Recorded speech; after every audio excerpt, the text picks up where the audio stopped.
y uno de esos son los tremendos mitos que tenemos con la ginecología reproductiva. Por eso ya estamos conectadas en este minuto con la doctora que va a conversarnos respecto a este tema, con la doctora Andrea von Hobelin, ginecóloga, directora de la agrupación Ginecólogas Chile. Bienvenida, doctora, ¿cómo está? Hola, muy buenos días y mucho gusto y gracias por la invitación. No, felices, Andrea, de poder estar conectadas contigo, de poder compartir este cafecito de la mañana también cuando son las 8:30 aquí en tu conexión matinal. Bueno, primero saludarte y también comentarte que este es un tema que la verdad nos cuesta muchas veces abordar, nos cuesta poner sobre la mesa, pero que me imagino que debe ser muy común en nuestro país, los diferentes problemas reproductivos que hay en la ginecología. Sin duda, o sea, todo lo que rodea la reproducción, el sexo, la sexualidad, que es mucho más amplia que solo el sexo, sí. Está tan lleno de tabúes, está tan lleno de culpas, está tan lleno de mitos, que la verdad es que son temas que son muy difíciles de abordar. Y si a veces lo más sencillo, como por ejemplo la educación sexual o cómo cuidarnos, digamos, para diferir una maternidad, ya son temas tremendamente difíciles de conversar, cuando además nos enfrentamos a un problema propiamente tal, ahí ya el tema es un tabú con letras mayúsculas. Claro, oye, pero y en términos de incidencia aquí en Chile, me imagino que ¿cuáles son las edades más o menos que nos se ven más enfrentadas a esto? Las que están como, no sé, pues iniciándose quizás en la intención de medicina reproductiva y se dan cuenta que claro, que hay ciertas dolencias que la verdad que no tenían idea antes. ¿Es más o menos ese periodo o viene después? Mira, la verdad es que eso está cambiando bastante. El solo hecho de cómo nombramos a la subespecialidad, que no es la mía, yo me dedico más bien a la parte endocrinológica, pero a la especialidad que tiene que ver con fertilidad y reproducción, antes le decíamos infertilidad. No, él se dedica a infertilidad. Derivemos a esta paciente infertilidad porque solo recurrían a ese especialista o a esa especialista parejas que no estaban logrando embarazarse.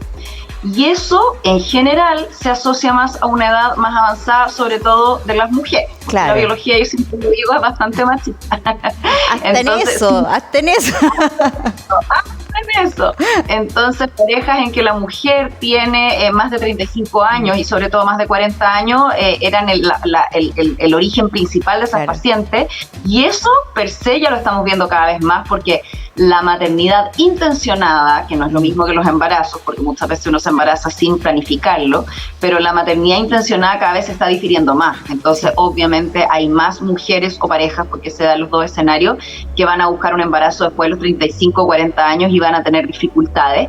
Y también hay veces que antes de intentarlo, las parejas o las mujeres recurren a un especialista en fertilidad para saber cuáles son sus riesgos de tener un hijo con alguna enfermedad o sus riesgos de aborto y si hay alguna forma de optimizar eso sin siquiera haberlo intentado. Y lo otro que estamos viendo cada día más, y de hecho lo estamos incorporando nosotros en nuestra consejería en el control ginecológico, es que en personas mucho más jóvenes, cuando uno ya ve que van a estar interesadas, digamos, en diferir su maternidad, uno cuando son mucho más jóvenes le sugiere, oye, ¿sabes qué? Si tú ya sabes, tienes, por ejemplo, yo veo muchas adolescentes y adultas muy jóvenes, tú tienes 25 años, pero tú ya tienes claro que antes de los 35 años no vas a querer tener un embarazo por ningún motivo. ¿Por qué no ves tus opciones de guardar óvulos? Porque estarías en el momento óptimo de hacerlo. Entonces también están teniendo muchas, sobre todo mujeres, hombres menos, interesadas, digamos, en guardar gametos, que es el nombre técnico de los óvulos y de los espermatozoides, pensando en que no saben si van a querer un embarazo, pero que si lo quieren va a ser en 10, 15 años más, y ahí les interesa guardar óvulos de cuando son muy jóvenes aún. Oye, Andrea, si hablamos de mitos en la salud reproductiva, ¿cuáles son los más comunes? Yo te diría que hay dos mitos enormes con respecto a las dificultades de fertilidad, una en hombres y otra en mujeres. En hombres pasa mucho que alguien te dice, y yo lo veo mucho porque lamentablemente se presta mucho para engaño, chicas que me dicen, no, mi pololo tuvo sarampión, tuvo paperas, sarampión ya nadie tuvo, tuvo paperas, tuvo peste cristal y le dijeron que era infértil, o usó calzoncillos muy apretados mucho tiempo y le dijeron que era infértil. Por favor, no caigan en eso. Si no hay un certificado médico que dice porque el caballero infértil, el caballero no es infértil y tampoco es caballero. Oye, perdona que me ría, Andrea, pero la verdad es que ese mito, pucha, es como... Casi cómico. Es casi cómico, sí. Pero ¿y se da? Sí, Todavía se eso da. pasa. Sí. ¿Verdad? Y lo otro es que me dicen a mí, no, mi pololo se está cuidando con un anticonceptivo. ¿Ese anticonceptivo se llama condón o se llama vasectomía? No hay más anticonceptivos masculinos en el mercado, así que tampoco los engañen, por favor. Oye, eso anótenlo todo, por favor. Bien grabado y bien anotado. Y lamentablemente hay fake news circulando a propósito, como publicidad engañosa, digamos. Hace como 2 años circulaba mucho una cosa que llegaba que decía anticoncepción, anticonceptiva, digamos, inyectable masculino a 30.000. Y tú te metías y era para llegar al servicio de urología de una clínica de Santiago, que no voy a decir su nombre, digamos, pero era una publicidad para llegar a eso.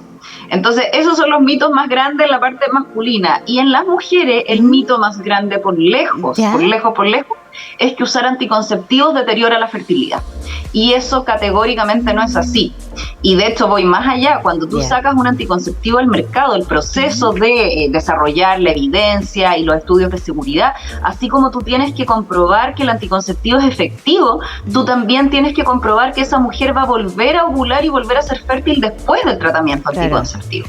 Así que confianza absoluta en el anticonceptivo, que cada una elija asesorada por su matrona, gine tratante, pero la anticoncepción no modifica la fertilidad ni para mejor ni para peor. Y las 3 cosas, porque esto va de la mano, el mito va de la mano con lo que es cierto, hay que aclararlo. Los 3 grandes enemigos de la fertilidad, en la mujer sobre todo. Uno es el azar. Hay un porcentaje de nosotros y nosotras que nos va a costar embarazarnos cuando queramos, y eso no hay cómo saberlo ni cómo manejarlo, digamos. Así que lamentablemente todos podemos ser víctimas del azar. Pero los que sí son modificables, por lo mismo son los más importantes. Uno es la edad. Sabemos que después de los 35 años, efectivamente en las mujeres va declinando la fertilidad. Así que quienes estén planificando en ser madres biológicas después de los 35, ojalá se asesoren antes para ver si hay algo que optimizar. Y la otra, que es la que más deteriora la fertilidad y es 100% prevenible, son las infecciones de transmisión sexual. Así que quienes quieran cuidar su fertilidad, siempre condón, siempre métodos de barrera frente a cualquier encuentro sexual. Mira qué buenos datos nos estás dando, Andrea, y qué bueno llevar estos temas así de manera también tan didáctica y tal cual como con todos los nombres y con todas las letras, y riéndonos también un poco de estos mitos que la verdad que los llevamos como de manera ya inconsciente, colectivo, los vamos arrastrando por el tiempo y no sirven en nada, o sea, solamente nos llevan a una falta de educación en lo que realmente tenemos que saber. Hablamos de respecto a estos mitos, Andrea, pero ya, si quisiéramos preocuparnos efectivamente de poder tener una persona una mujer que quiere tener hijos ya mayor, ¿podría hacerse, por ejemplo, un examen? ¿Hay exámenes relacionados para ver la cantidad de óvulos que quedan, para ver cómo está la situación, por ejemplo, del cuerpo? Mira, hay exámenes, pero los exámenes son indirectos, es como mirar una pieza, pero a través de hoyitos por la puerta, digamos, ¿ya? No hay un examen que a mí me diga el día que tú quieras embarazarte te va a resultar o no te va a resultar, o te va a ser más fácil o te va a ser más difícil. Hay cosas indirectas que nos pueden arrojar luces. Entonces, ¿cuándo está recomendado consultar para hacerse, además de un examen completo, digamos, esos exámenes en particular? Cuando una mujer o una pareja está con actividad sexual varias veces a la semana y no se embaraza en más de un año, ahí la indicación es consultar con un especialista en fertilidad, porque el 85% de las parejas se embaraza durante un año. O sea, ya no salimos de lo estadístico. Rango, puede que no esté pasando nada, pero ya no salimos de la estadística. Si es que en esa pareja la mujer tiene más de 35 años, generalmente se recomienda acortar ese periodo a 6 meses. Y si es que hay alguna sospecha de alguna patología, por ejemplo, porque la mujer está teniendo ciclos menstruales muy irregulares, o ella sabe que tiene algún problema de salud, o el hombre, digamos, sabe que tiene algún problema de salud, o con una pareja anterior él tampoco pudo tener hijos, por ejemplo, ahí la recomendación es partir inmediatamente con un especialista en fertilidad. Claro. Y como te digo, no hay un examen único, porque lamentablemente en redes sociales circula esto de que hay una ecografía, de que hay un examen de sangre, y es cierto, pero no hay nada que nos dé el panorama completo. Entonces un especialista especialista que te pueda examinar, que te pueda tomar la historia, saber si tú tuviste ciertas infecciones o si tienes endometriosis, por ejemplo. La endometriosis también es un gran enemigo de la fertilidad. Entonces, en una de esas, ahí no nos vamos a ir a tal estudio, sino que nos vamos a ir a este otro. Claro. Entonces, por favor, no al examen milagroso. Yo he visto, lamentablemente, incluso algunos sitios venden por 3.000 pesos la orden para hacerse ese examen. Y mi gran miedo es que a las personas que les sale ese examen bueno se queden tranquilas y no hagan nada más para cuidar su fertilidad. O al revés, que a una persona que ese examen le sale malo, en vez de buscar una ayuda que le sería tremendamente útil, simplemente se bajonee, se frustre y piensa que no tiene alternativas. Entonces, ese estudio, a diferencia de otros, que son más fáciles de interpretar, tiene que ser con la compañía de alguien que esté especializado en reproducción humana. Oye, qué importante también eso, y lo importante es destacar y resaltar, como siempre lo hacemos, en acudir a los profesionales especializados que puedan ir a atenderse, hacerse los exámenes y no quedarse quizás con una idea o con algo que leyeron o con la receta que tuvo la amiga o el cercano, que la verdad quizás no aplique al caso. Exacto. Y no aplique, y son todos cuerpos diferentes. Oye, y otro mito que se me olvidó, hay un mito que todavía sigue muy vigente, lamentablemente, y es que las mujeres con síndrome de ovario poliquístico son infértiles. Y eso, por favor, no es cierto, ya, para que no se depriman y para que tampoco se relajen, porque tenemos muchos adolescentes que le dicen que tienen síndrome de ovario poliquístico y lo buscan en Google y dicen infertilidad y listo, dicen no me cuido y llegan embarazadas al par de meses. Ya, el gran porcentaje, la gran mayoría de mujeres con síndrome de ovario poliquístico, que es un trastorno hormonal, se embaraza sin dificultad, ¿ya? Y las que tienen dificultad, nuevamente, la gran mayoría requiere una intervención bastante menor para embarazarse. Así que quienes nos estén escuchando y que tengan síndrome de ovario poliquístico, cuídense si no quieren ser madres ahora, y si quieren ser madres ahora, tomen ácido fólico y anoten sus reglas, cosas que sepan cuándo consultar si es que no les resulta. Oye, Andrea, bueno, has tocado varios temas que me encantaría que pudiéramos ir desarrollando también durante otros programas, porque la verdad que tenemos muchas dudas y muchas también no tenemos ni la costumbre, no tenemos la buena costumbre, porque debiéramos hacerlo, de acudir a un profesional, de que todas estas dudas nos sean resueltas en una consulta y también con una revisión, que es lo que necesitamos cada cierto tiempo. Sin embargo, por lo menos a través de la pantalla podemos ir orientando y educando un poquito para poder sentir un tema más cercano. Tocaste el ovario poliquístico. Me gustaría que muy brevemente pudiéramos compartir qué significa y qué es.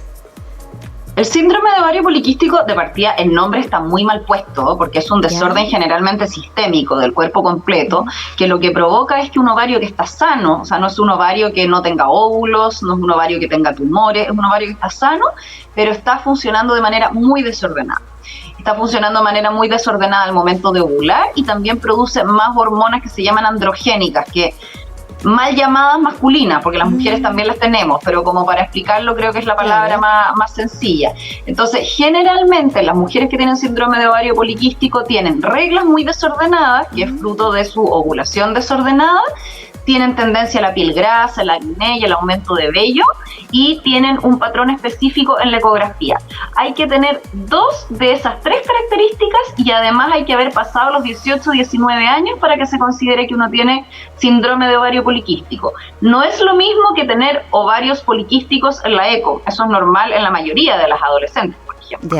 Tampoco es lo mismo que tener un quiste en el ovario que hay que operar, por ejemplo. ¿Ya? ¿Y a qué se refiere esto del nombre ovario poliquístico? Es que como el ovario está desordenado, al mirarlo en una ecografía o al mirarlo cuando operaban hace muchos años, cuando no había ecografía, tú ves un ovario que tiene muchos huevitos medianos, que son los mismos óvulos. Entonces no son quistes, son los folículos normales, pero que en vez de que haya uno creciendo para ser ovulado, se arma como una congestión, digamos, como un taco de varios en una etapa intermedia, porque la ovulación ocurre de vez en cuando, no está tan ordenado como para ovular más o menos una vez al mes, que es lo que ocurre en la mayoría de las mujeres sin este trastorno ni otros trastornos. Claro. Bueno, y trastornos hay muchísimos también relacionados con la irregularidad de la regla. Quizás, ¿cuáles serían los más comunes? Porque yo creo que, bueno, estamos abordando temas que todas quizás nos hemos enfrentado y tenemos muchas dudas.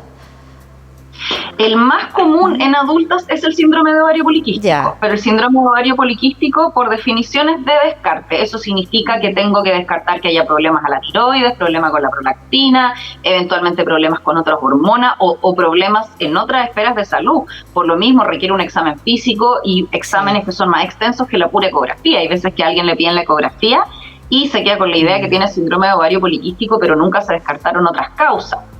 Esto va seguido, y lo hemos visto mucho en pandemia, por lo que se llama un desorden que es funcional, ¿ya? Y que significa que el sistema nervioso central, porque lo que comanda toda la parte hormonal es el cerebro es nuestra principal glándula hormonal de alguna forma. Por el estrés o por los cambios de hábito también se puede modificar el ciclo menstrual. Entonces eso en pandemia lo hemos visto muchísimo.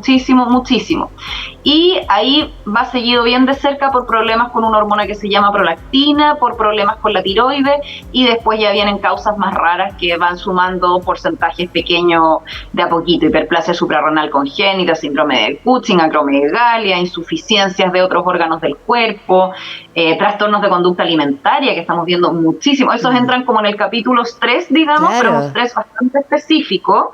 Los trastornos psiquiátricos, los trastornos de ánimo, los trastornos de conducta alimentaria, que los estamos viendo de una manera pero brutal con la pandemia, sobre todo en adolescentes y adultas jóvenes. Así que la regla es un síntoma más que un problema en sí mismo, pero a veces escucha que nos da información y a veces uno tira el hilito, como digo yo, de la regla y se encuentra con un problema de salud mucho más grande. Oye, qué interesante, Andrea, poder comenzar a abordar estos temas, porque la verdad que hay muchísimo de lo que debiéramos conversar, de lo que debiéramos poner sobre la mesa, y que es tan importante compartir sin ningún tapujo. Te quiero dejar invitada para este y otros temas más, que pudieras venir al estudio o a través también de manera online, pero que esta sea la primera de muchas veces, Andrea. Encantada, quedo disponible. Felices, ahí estamos viendo el Instagram de la doctora Andrea von Hovelin, para que puedan también seguirte, me imagino hacerte alguna consulta o algún tema que quieran abordar de manera directa contigo. Esa es la idea del Instagram, justamente, y de otro en que participo que se llama Ginecólogas Chile, es poder democratizar la información, porque la información es el primer derecho. Sin información uno no puede acceder a otros derechos, así que esa es nuestra intención. Maravilloso, y así también poder motivar a que tomemos como una costumbre el conversar de estos temas y el autocuidado, y el poder acudir como siempre a un profesional de la salud que nos ayude y nos oriente de manera con toda la prevención, con todos los exámenes necesarios para poder estar mejor, que es lo que necesitamos. Un tremendo abrazo, Andrea, que estés muy bien. Chao, buena semana. Igual para ti. Oye, y después de este tremendo tema, porque la verdad es que no entendemos a conversarlo, pues no lo ponemos sobre la mesa. Y a todos, pero y a todas nos importa estar mejor. Eso es lo que queremos.